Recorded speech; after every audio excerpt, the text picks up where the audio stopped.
Prishi. Ndio hivyo. Umenielewa? Usikubali shoga yangu. Inakuwaje akunange? Usikubali shoga yangu.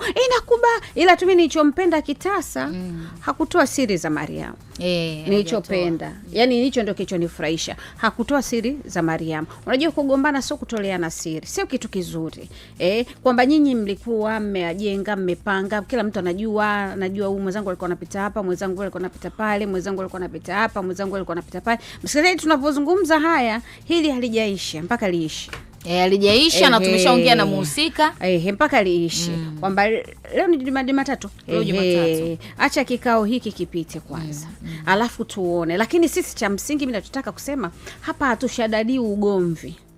Tunataka turekebishe ule ugomvi uliotokea.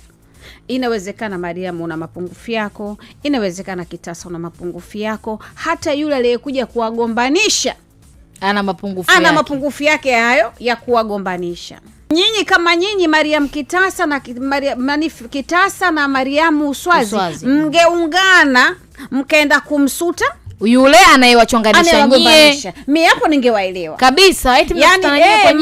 Mariam Uswazi na Fatuma Kitasa ajina mngeungana sasa mkaenda kumsuta yule mfitinishaji anayewachonganisha nyinyi.